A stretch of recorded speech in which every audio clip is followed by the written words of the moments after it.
Hello friends, welcome to Passionate Works. So இன்றைக்கி நம்ம சேனலில் டெரகோட்டா பெண்டன்ட்ஸ் எப்படி வீட்டிலே நம்ம வந்து ஃபயர் பண்ணுறது அப்படின்றத பார்க்க போகிறோம். ஸோ இந்த ஃபயரிங் ப்ராசஸ் வந்து ரொம்ப சிம்பிள் அண்ட் ஈஸி கூட. இப்போ பாருங்கள், இந்த பெண்டன்ட்ஸ் எல்லாமே நல்லா 2 days நான் வந்து காய வச்சுட்டேன். ஸோ வெயிலில் இதை வைக்கக்கூடாது, ரூம் டெம்பரேச்சர்லேயே நல்லா அந்த மாய்ஸ்சர் கண்டென்ட் ஃபுல்லாக போகிற மாதிரி ட்ரை பண்ணி இந்த மாதிரி எடுத்து வச்சுக்கோங்க. இப்போ வந்து நார்மல் நம்ம வீட்டில் இருக்கிற பேன் வச்சுக்கோங்க. அதில் ஃபஸ்ட்டு ஒரு லேயர் வந்து நான் சால்ட் ஆட் பண்ணியிருக்கேன். அதுக்கு மேலே நான் வந்து இப்போ சாடஸ்ட் ஆட் பண்ணியிருக்கேன். சாடஸ்ட் இல்லைனா ஹஸ்க் நீங்கள் வந்து யூஸ் பண்ணிக்கலாம். ஸோ இந்த மாதிரி ஒவ்வொரு லேயர் கொடுத்துட்டு உங்கள் பெண்டன்ட்ஸ் எல்லாத்தையுமே அதில் ப்ளேஸ் பண்ணிவிடுங்க. பெண்டன்ட்ஸ் எதுவுமே வந்து டச் ஆகக்கூடாது. ஸோ டச் ஆகாத மாதிரி ஃப்ளாட் சர்ஃபேஸில் நீங்கள் வந்து எல்லாத்தையுமே ப்ளேஸ் பண்ணிவிடுங்க. எல்லாமே நீங்கள் வச்சுருக்க அந்த லேயருக்குள்ளே தான் இருக்கணும். வெளியில் அந்த பேனில் டச் ஆகிற மாதிரி எதையும் வச்சிடாதீங்க. ஸோ இப்போ வச்சுட்டு அதுக்கு மேலே இன்னொரு லேயர் வந்து இந்த சாடஸ்ட்டை போட்டு ஃபுல்லாக கவர் பண்ணிவிடுங்க. எந்த இதுவுமே தெரியாத மாதிரி ஃபுல் அண்ட் ஃபுல் சாடஸ்ட்டை வச்சு நீங்கள் கவர் பண்ணிவிடுங்க.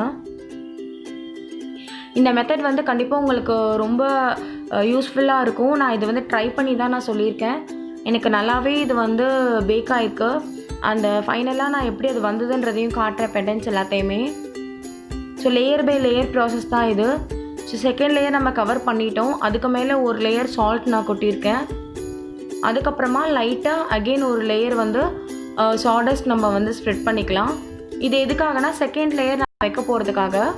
ஸோ ஒரே நேரத்தில் வந்து நம்ம இருக்கிற எல்லா பெண்டன்ட்ஸையுமே நான் வந்து இதில் ஃபயர் பண்ணிகிட்ருக்கேன். நீங்கள் கண்டிப்பாக ட்ரை பண்ணி பாருங்கள். நீங்கள் எத்தனை லேயர் வேணாலும் வச்சுக்கலாம். பட் அந்த பாத்திரத்தோட அளவை பொறுத்து தான்.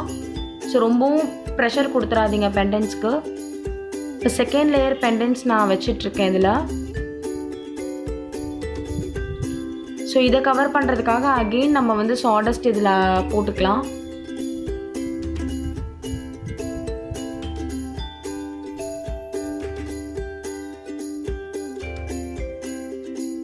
இதுக்காக வெளியில் வந்து நம்ம பாட்ரி ஷாப்க்கு போய் தான் இதை வந்து பேக் பண்ணி எடுக்கணுன்ற அவசியமே கிடையாது. சிம்பிளாக வீட்டிலே வந்து நம்ம இதை வந்து ட்ரை பண்ணி பார்க்கலாம்.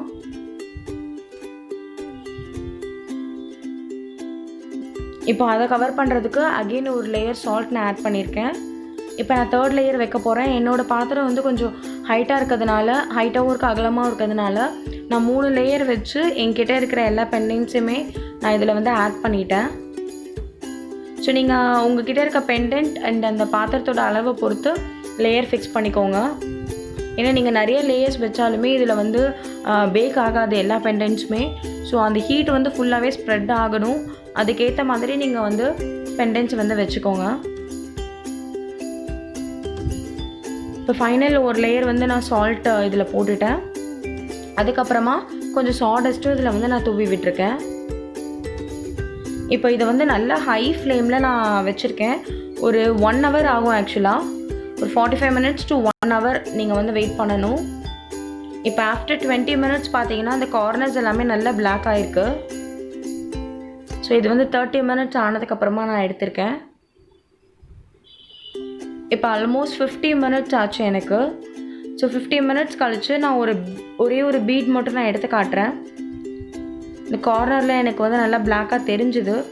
ஸோ இங்கே பாருங்கள், நல்லாவே இது வந்து பேக் ஆகிருக்கு. ஸோ அடுத்து ஒரு டாலரும் அதே மாதிரி நான் எடுத்து காட்டுறேன். ஸோ இதுவும் நல்லா பிளாக் ஆகிருக்கு பாருங்கள். ஸோ 1 hour தான், 3 லேயர் வச்சோம். இருக்கிற எல்லா பெண்டன்ட்டுமே நமக்கு வந்து பேக் ஆகிடுச்சு. இதை நல்லா ஆற விட்டுட்டு அதுக்கப்புறமா இதை எல்லாத்தையுமே எடுங்க. ரொம்ப ஹீட்டாக இருக்கும். ஸோ நான் இது வந்து ஒரு 4 hours கழிச்சு தான் இப்போ நான் எல்லா பெண்டன்ட்ஸுமே வெளியில் எடுத்து வைக்கிறேன். நீங்கள் பார்த்தீங்கனாலே தெரியும், எல்லா பெண்டன்ட்ஸுமே நல்லா பேக் ஆகிருக்கு. நல்லா அந்த பிளாக் ஷேட் நமக்கு வந்து கிடச்சிருக்கு. ஸோ நீங்கள் இதை அப்படியே ட்ரை பண்ணிவிட்டு கலர் பண்ணிங்கன்னா கண்டிப்பாக பெண்டன்ட்ஸ் எல்லாமே உடஞ்சிரும். இந்த மாதிரி பேக் பண்ணதுக்கப்புறம் தான் டெரகோட்டா பெண்டன்ட்ஸில் வந்து நீங்கள் பெயிண்ட் பண்ணணும். ஸோ மறக்காமல் நீங்கள் வந்து பேக் பண்ணிவிடுங்க. இது ரொம்ப முக்கியமான ப்ராசஸ். இதில் கண்டிப்பாக நிறைய பெண்டன்ட்ஸ் வந்து உடையும். அதுக்கு தான் நான் லாஸ்ட் வீடியோவிலே கிராக் இல்லாமல் பார்த்துக்கோங்க அப்படின்னு சொல்லி சொன்னேன். ஸோ இன்றைக்கி வந்து எந்த பெண்டன்ட்ஸுமே வந்து பிரேக் ஆகலை, எல்லாமே நல்லா வந்திருக்கு. இதெல்லாம் ஒரு பர்சனலைஸ் கீ செயின்காக இந்த ஷேப்லாம் பண்ணது. இந்த மாதிரி பால் ஷேப் பண்ணது கூட கீழே விழுகலை பாருங்கள். நல்லா அப்படியே ஃபிக்ஸ் ஆகிருக்கு.